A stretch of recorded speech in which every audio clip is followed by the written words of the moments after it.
Hello everyone, welcome to Anecdotes 2. Let me take you down memory lane. I've celebrated our 40th year anniversary. We walked through the lifestyle of our dental professors when they were students of College of Health Sciences. But this time around, we're going outside the dental faculty as we're going to be reaching out to professors outside the field of dentistry, and they'll tell us about the rigor, the lifestyle, the enjoyment that comes with medical school. This time around, I bring to your face the Provost, College of Health Sciences, Professor Kolawole Babatope. As you enjoy this beautiful session, do well to like, share, subscribe, and follow us on all our social media platforms. Enjoy.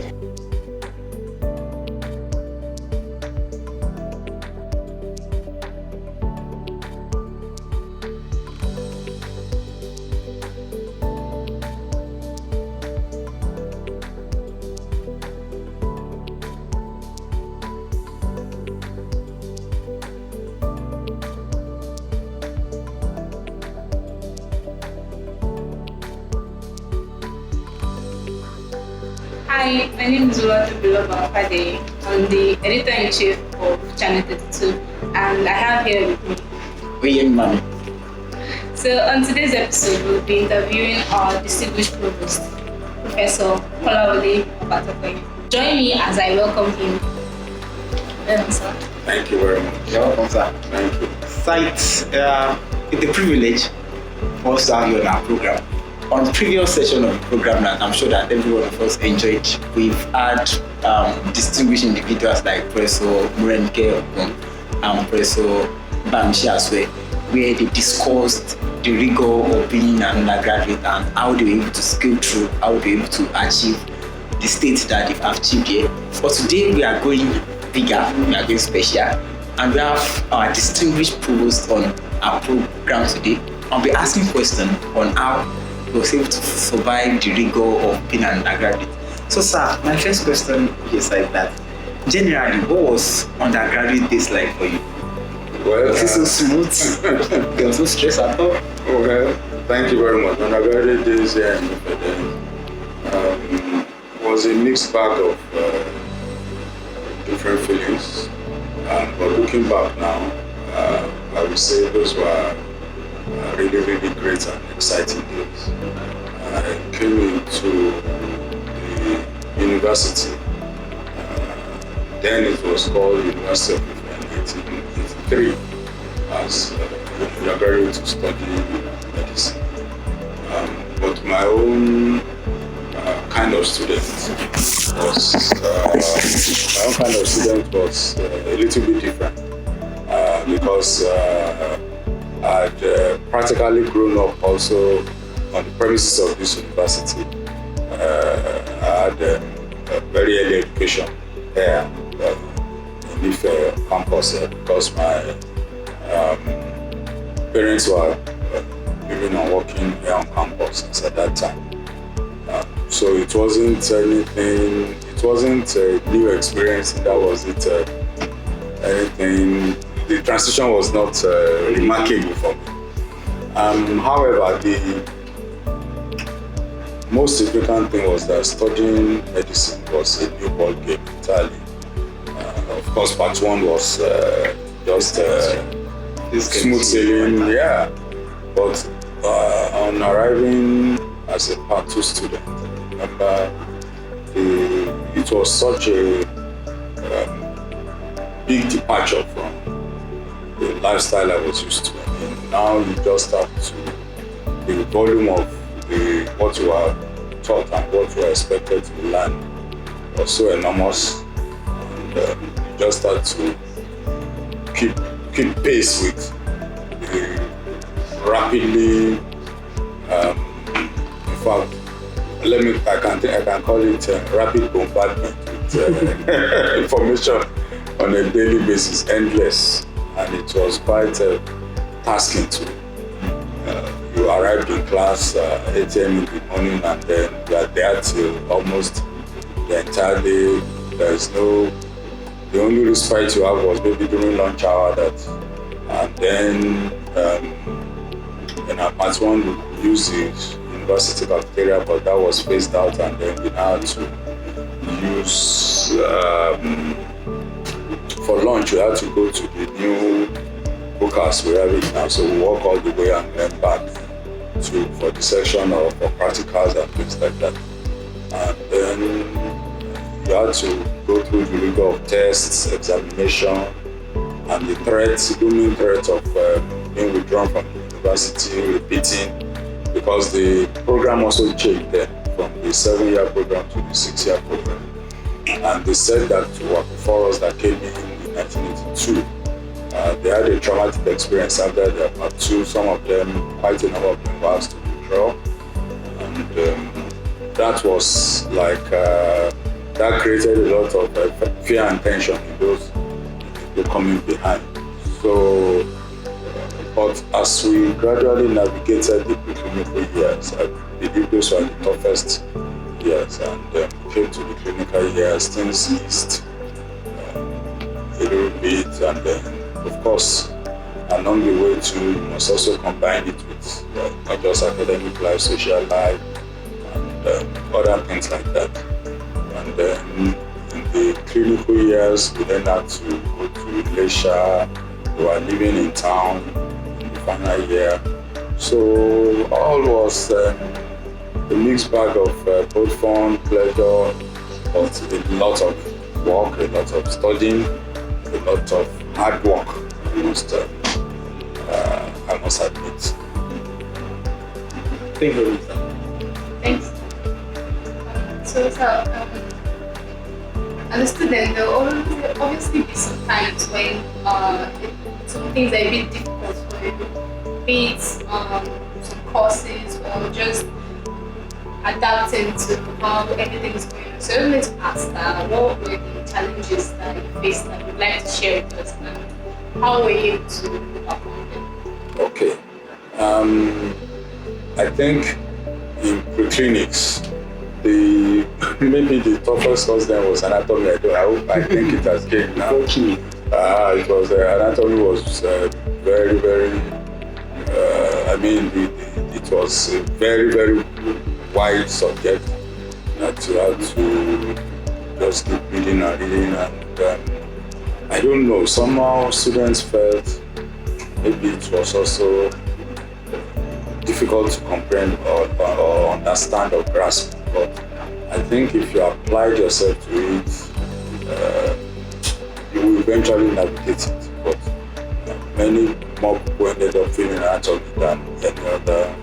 I was very comfortable with physiology, biochemistry, at the extent, but anatomy was quite tasky. But then by the time I got to 3, I think I had settled in, and I was a bit more abreast of what it took. So 3 was not as challenging for me as part 2, though that was second year.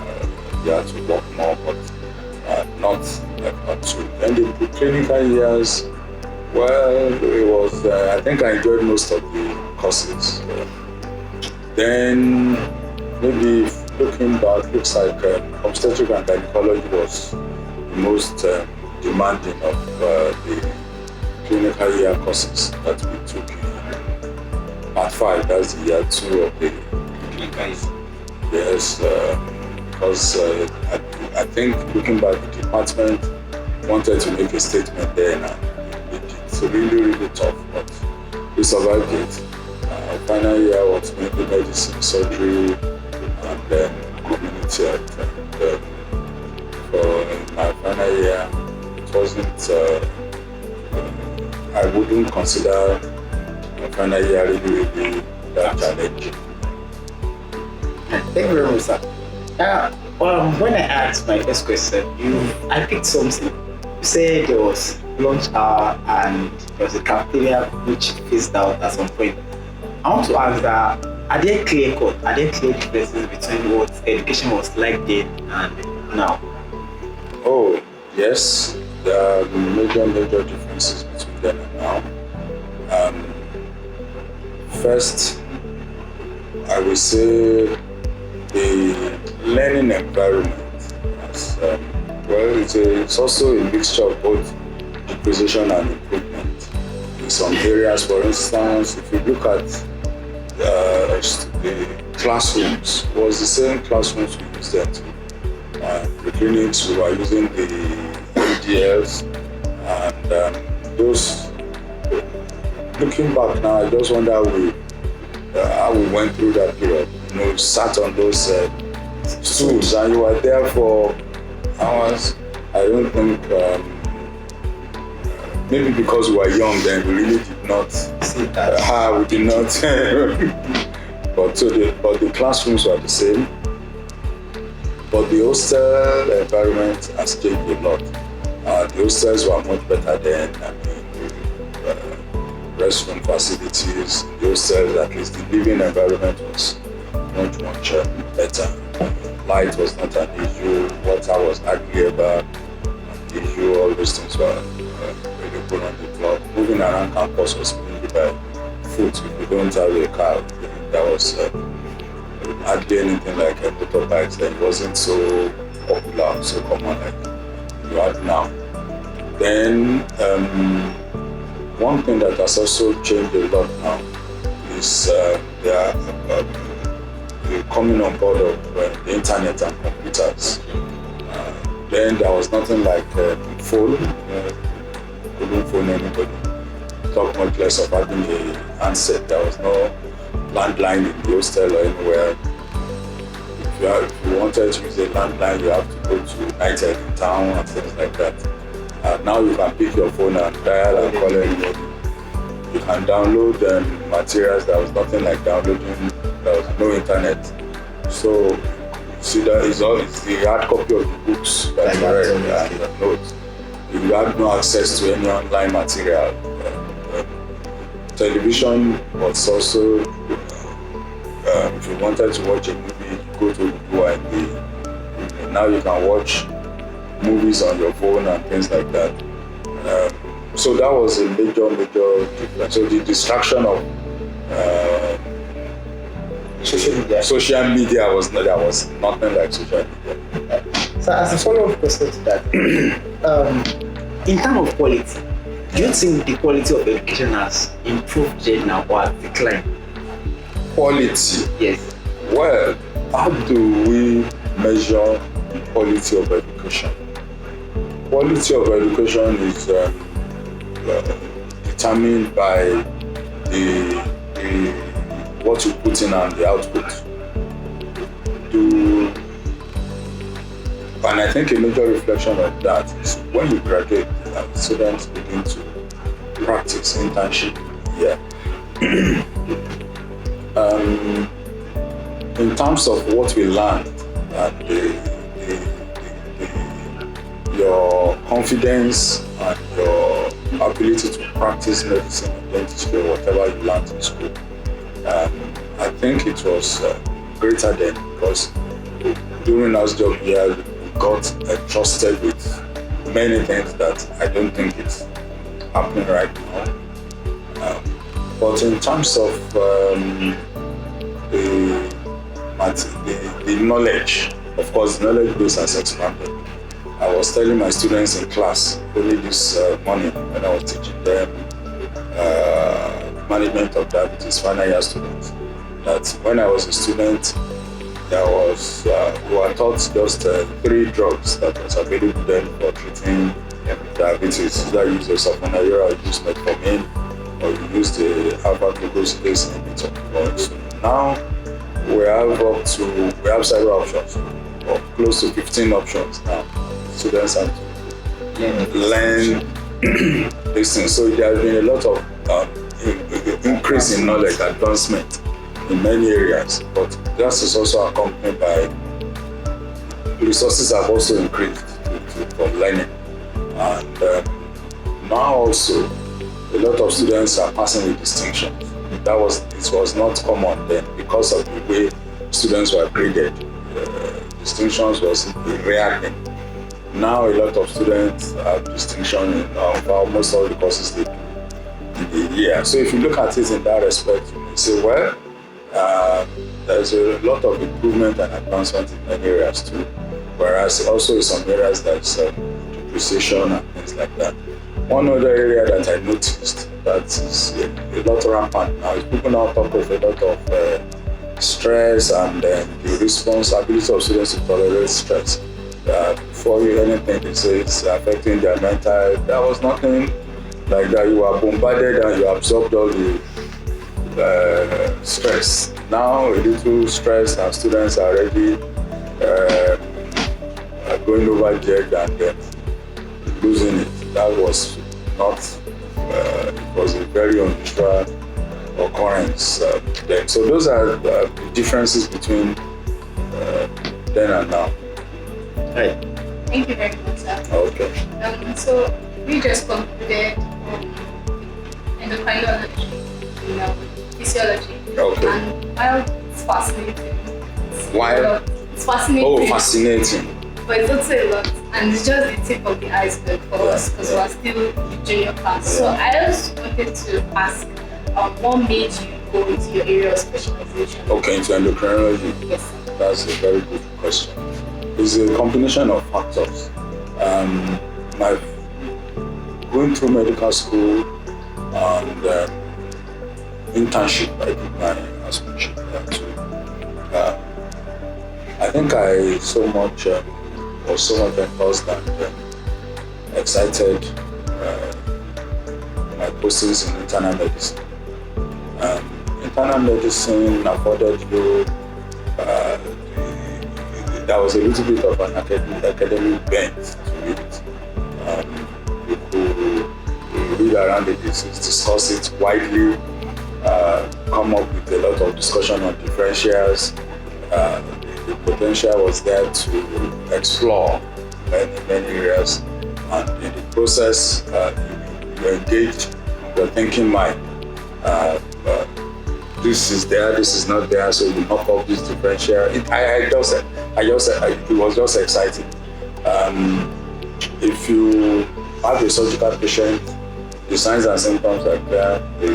Maybe there's a swelling somewhere, you palpate it. You can just say straight away, this is If you have a medical patient on your hand, you examine, find hepatomegaly, find ascites, you find fever, then tie everything together, you begin to think, then investigate, you go. That was exciting to me. So I loved internal medicine. So I settled for internal medicine. Then, of course, you don't choose your specialty until after part one. That's after 2 or 3 years of residency training. Then, endocrinology was non-existent here. The posting, if you had to do it, you had to go. We had no teacher, no lecturer, no consultant. So I then took up that challenge. This area that has not been explored. So I think that was the main reason why I then settled for that. There was, you know, Professor Kolawole. Okay, she started residency earlier than I, and then she also developed interest in that specialty. So both of us were practically pioneers of clinical endocrinology in Ife. That's beautiful. Sir, it's beautiful that as students of College of Health Sciences, we're able to walk into the office to have discussion like this. Like, it's nice for me to see our lecturers as fatherly figures, motherly figures. But often there is usually that challenge of that students faced with lecturers. Even there's this statement that they used to emphasize to students, especially when you tell posting. They make sure they emphasize this to you that there's hierarchy in medicine. Sure. They made it, yes, there's hierarchy in medicine, but sometimes it's made to look like even if you are wronged by people ahead of you, you do not have a say, you do not have anything to say about it. For example, there's something in this college, for example, that there's supposed to be a male, after I taught the committee, there is supposed to be a male toilet and a female toilet. But the staff, like the non-teaching staff of the school, decide to allocate one of the toilets to be for staff and the other one should be for students, which community medicine will not want to agree with that.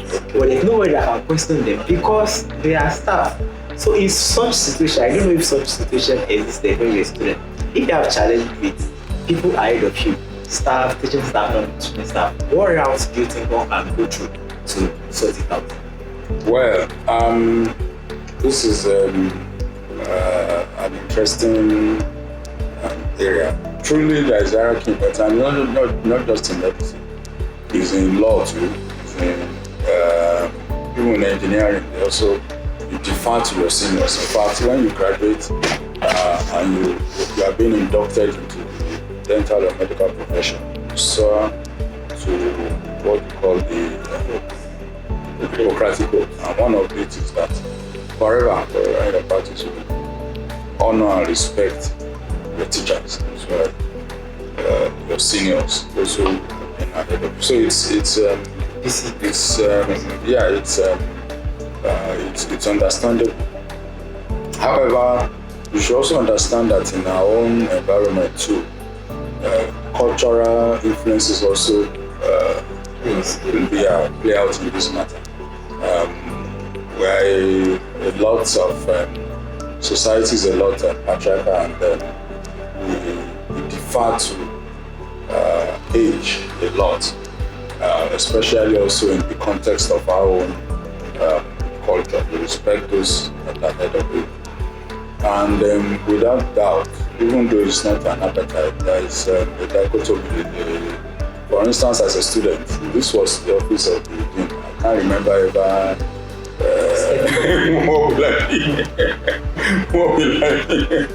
what will make me come to the I mean it's I can't remember ever. Maybe I think at my graduation when we came to collect a letter, we called it the OAU. That was the only time I had any cause to come to this place, and I'm not sure. I think I was just peeping from outside. I don't even think I came into this place. So then in terms of the use of facilities like restrooms and things like that, truly when you go abroad there's no difference between somebody staff or staff toilet. It's the same.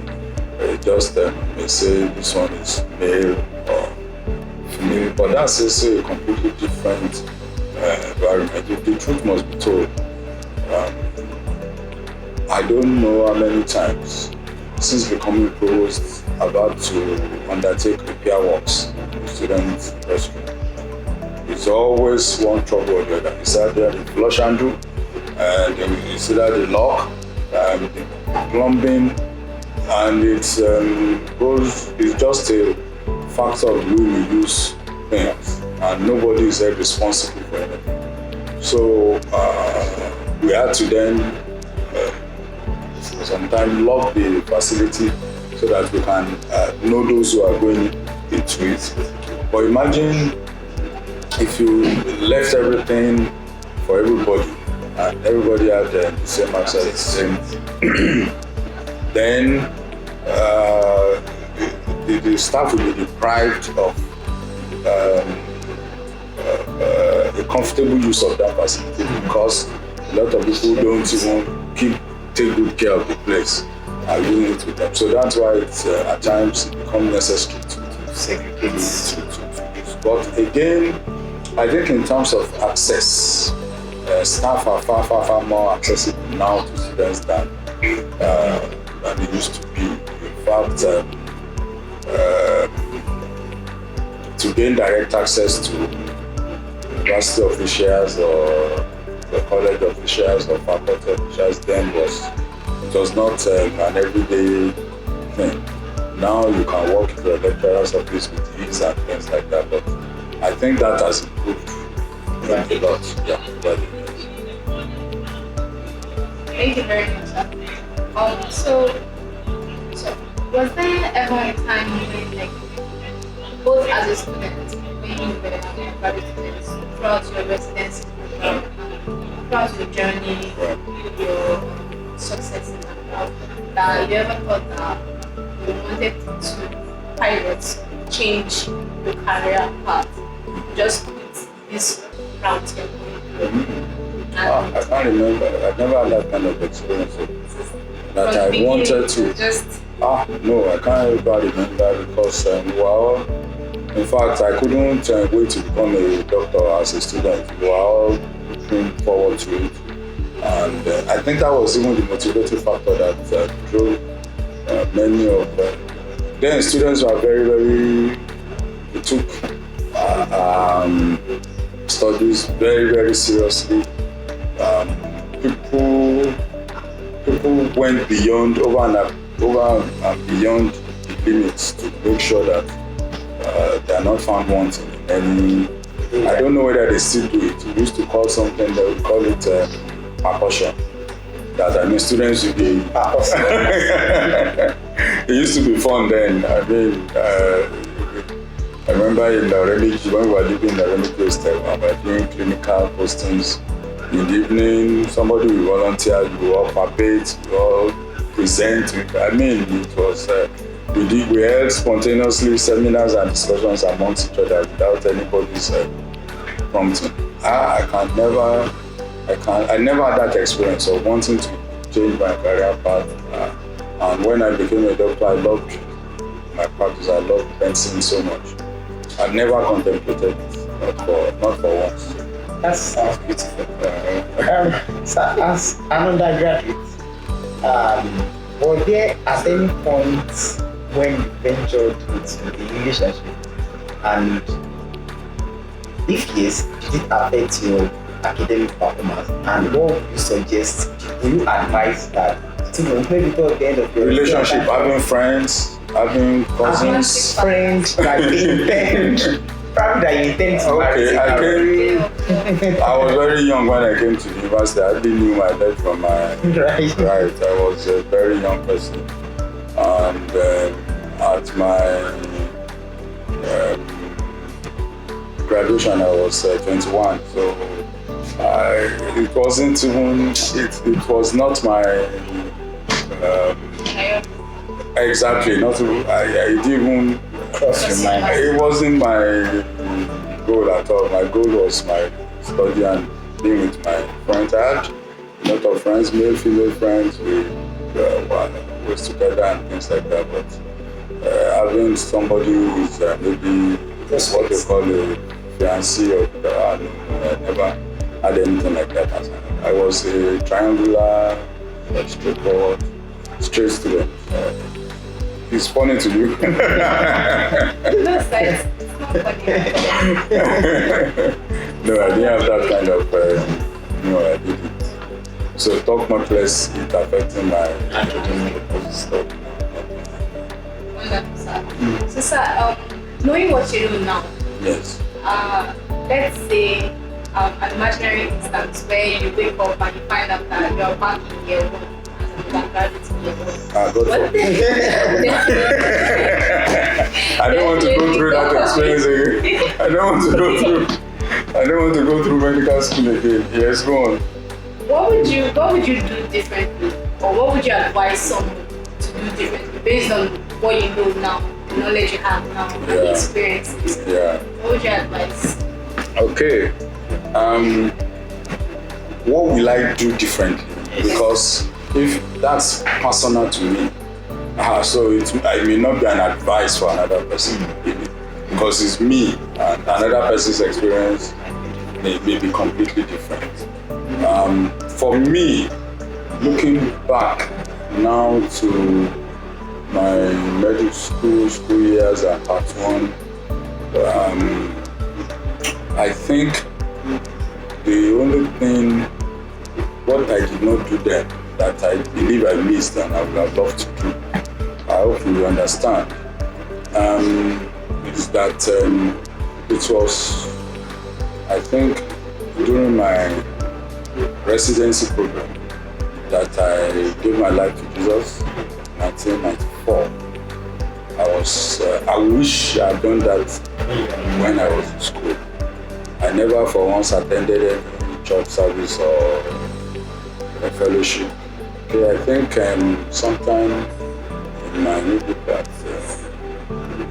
5 or 6, there was a classmate of mine, a lady that we were not boyfriend or girlfriend, but she was asking me to go to college. Maybe I followed her maybe once or twice, but looking back now, I would have loved it if I served God more as a student. That was what I did not have. I wasn't a bad person, but looking back, that's the only thing I would have done differently. In terms of attitude to my study, my friends, I don't think I don't have any regrets in that area. I hope it answers your question. Or is there something you had in mind that I can't address? Okay. Sir, thank you very much for your time. I think this is my last question here. As an undergraduate, were you exposed to research, like publishing? Oh, very good. No. And if one as a student venture into research? I can't say no entirely. Because if in the strict definition of research, sorry, let me withdraw that no, because it's wrong, it's not correct. We were. At least in the old program, which was the 7-year program, the first 4 years was mainly basic sciences that we were taught. And in that one, they did the core research. One of professors who is our senior was still here today, and we are talking of research project, but they were doing in-depth, basic research. Things that today we qualify for MSc, PhD thesis, they were doing it as undergraduate. But when that program changed, the emphasis also changed. And we left after part 3 for clinics. In clinics, that was perhaps when we had our own exposure to research. And it started from, I think, in pediatrics, we wrote a dissertation.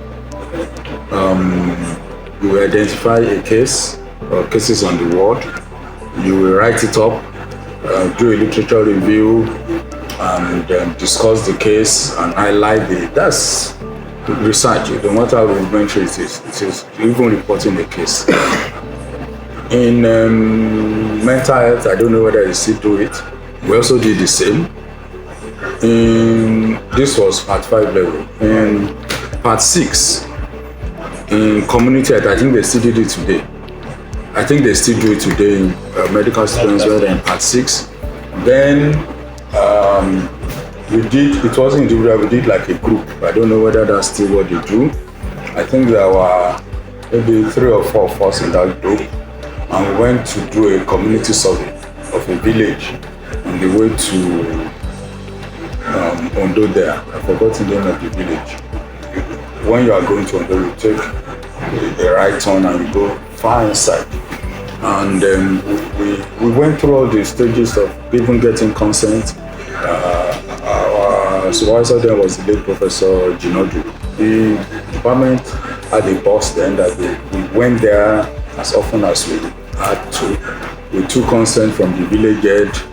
We interviewed, did a survey of their water, their sewage, their nutrition, and everything. And we wrote a comprehensive report. Some others worked on different things, and people published those studies and those things. So that's research on its own. So I can't say that students were not exposed to research. But if it meant individual initiatives, that you had an idea and then you write a proposal, you get funding for it, you publish it, maybe that was not happening a lot then. But then, in terms of it being a prerequisite for some of your courses then, you did. Sir, one get involved in research now, personal research apart from academic requirements, will it give one edge over one colleague when one graduates? Certainly, certainly it will, especially when it comes to applications for further studies like master or PhD. It will definitely be an edge if you are been previously exposed to research, especially with evidence of publications. It's a clear edge. And then if you are going for job interviews, especially in academic institutions, part of the things we score your previous involvement with research. There are some. I write a lot of recommendations. I do a lot of attestations for students, and I notice that on all the sites, there's usually a question for you to comment on that person's suitability or knowledge of research. So it's a definite. Thank you so much, sir. Okay, ma'am. We appreciate the time you created for us to have this discussion. Thank you. I'm sure our audience will have gained so much from you, so we really, really appreciate it. So thank you very much. It's a pleasure. It's been a wonderful evening with you. Thank you very much. It's a pleasure. Thank you very much, sir. We hope Okay. if the other time that we have more questions to ask you, we are still free to come and ask. Sure, feel free. Thank you very much, sir. Feel free. Right, next time we meet, enjoy the rest of your day.